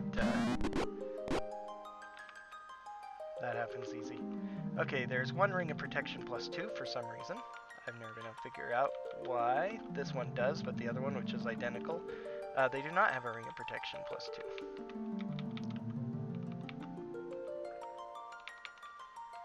2. He who has banded mail can wear a ring of protection plus 1. Now an alarm is ringing, so normally they would meet me, but because I decide to stop and rest, they forget about the fact that I'm here and nobody bothers to come searching it. Super awesome security here, you know.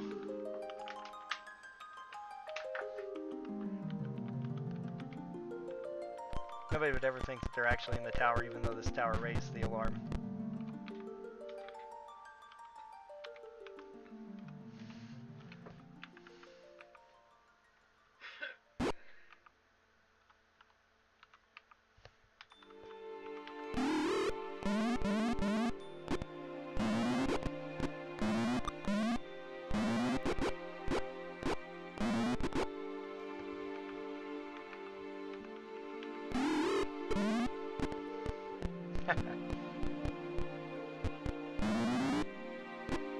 He's probably gonna get away. There's actually a hole in the back of this tower that he can escape from, so whatever. It doesn't really matter.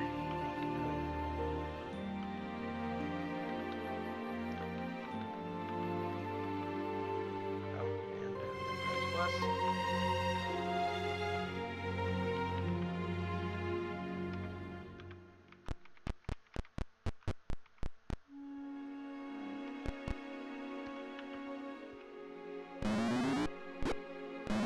Please get my mage first. Yes. Oh no, he ran. Oh, luckily he didn't run very well. That'll get him. That will not get him.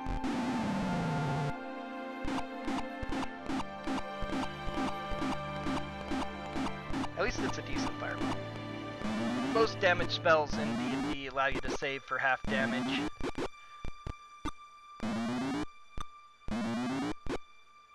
So, any of the ones that did enough damage to kill the ones that didn't save, and the ones that did save, and they all surrender. So, okay. Memorize my fireball spell. That's the other main use of fireball in this game. I'll probably use it a couple of times. An alarm is sounding. Yeah, I think.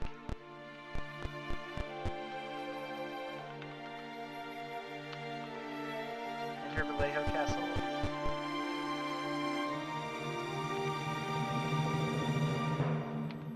Okay, now these nice women give us clothing that allows us to disguise ourselves as Tyranthraxus' minions, which lets us wander around his keep without being bothered. We wouldn't need to wander around this side of his keep, get the password, you choose Rhodia. I have no idea where you get this password from. Now we're in the hedge maze, which is the one place I need to use a map for, really.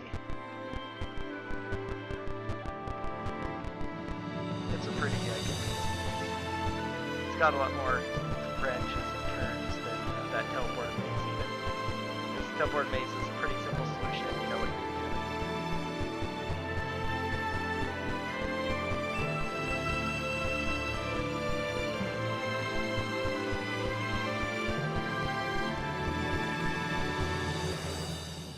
No, I don't want to go that way. I almost went bad place.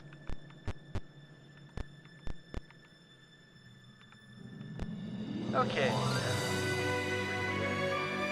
the door's down in front of me, up the stairs, around the corner, and this is the final room right here. Okay, view items.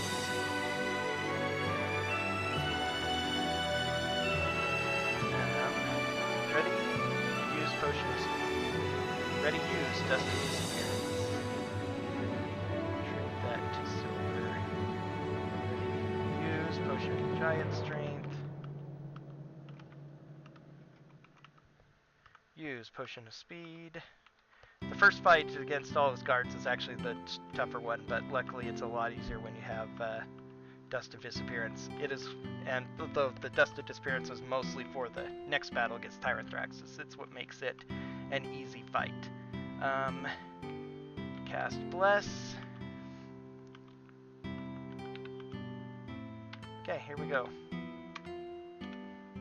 There's a dragon, his guards.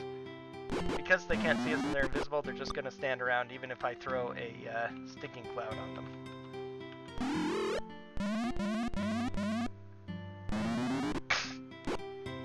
These are level 8 fighters with 87 hit points, and there are 12 of them. Yeah, totally fair. I have 4 level 5 fighters, but they also have +2 plate mail, +3 rings of protection, and +2 two-handed swords. These guys are geared. That's incredible. But luckily they are trash before my might.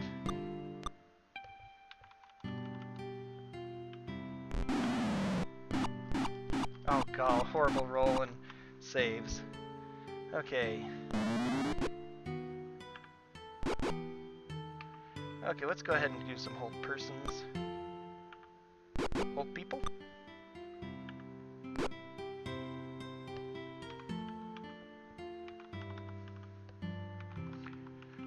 They have a pretty good chance of saving, but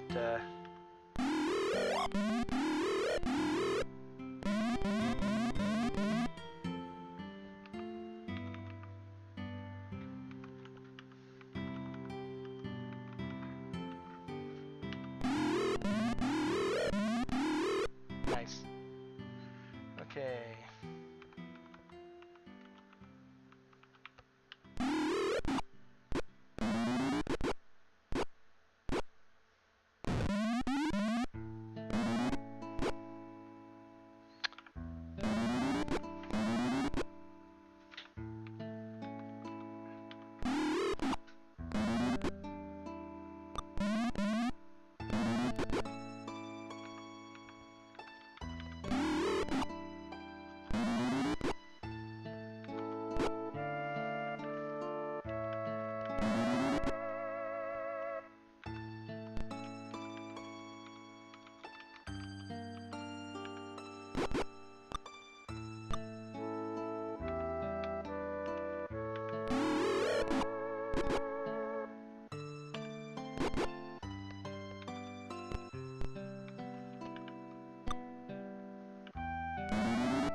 Actually, this would probably be more valuable right now.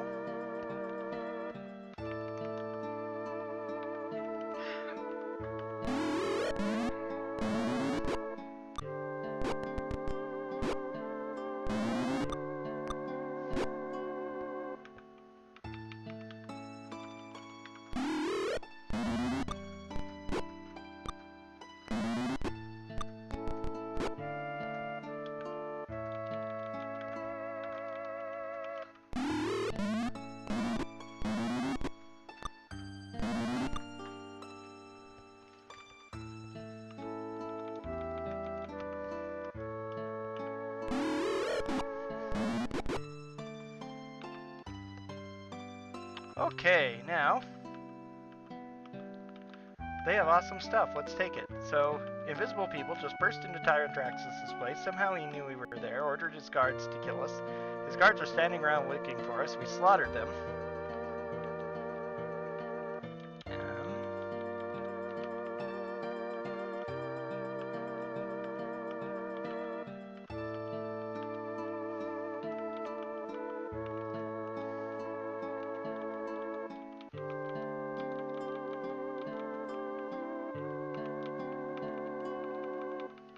I have over 2 rings, huh? Not strictly necessary, but whatever.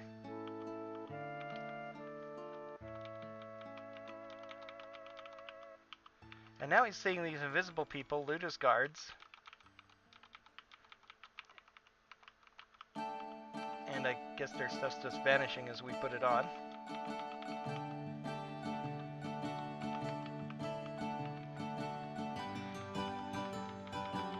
So then he decides that we're scary and he wants us to join him instead. And of course we're going to say no. We are weakened by fear.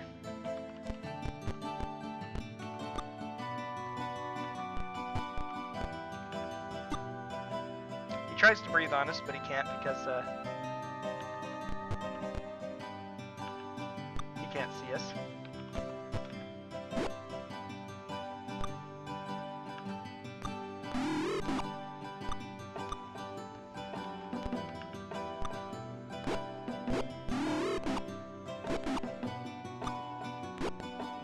And that's it. Mortally wounded, the dragon roars. The spirit of Tyranthraxus flares up from the dragon's body.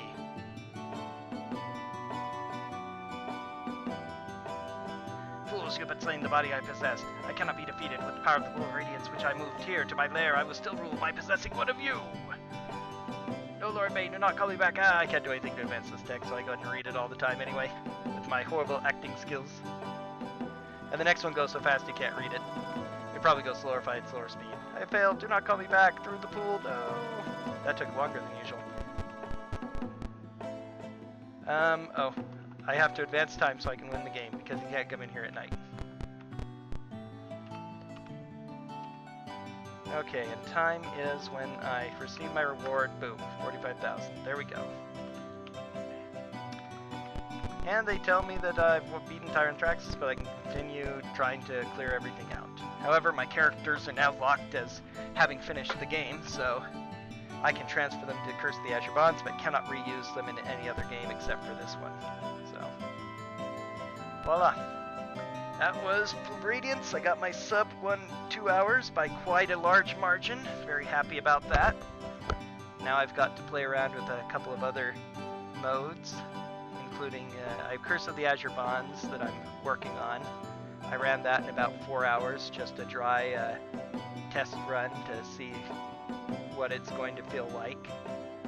And I can do 100% on this. I'd like to try sometime. That might take 4 to 5 hours. I don't know. We'll have to see. Probably go a lot quicker than I initially thought. All of my runs, especially the really long ones, what I figured would be really long, end up being not so bad. I turned this run from about 5 hours poking around initially into a 3-hour run, then cut it down to 2, and now sub 2 pretty easily. Very, very pleased with this little adventure. So, thanks for watching. Hope that the background music was audible and made it a little bit more pleasant, since SSI did not like to give background music to their games for some reason. You never know what you miss until it isn't there. And I'll probably play this a little bit more. I've got this submitted for a marathon upcoming, and got a lot of online marathons I'm trying to submit for in the near future, so this is one of them. Any case, I'm going to go ahead and turn it off here. And see you guys next time.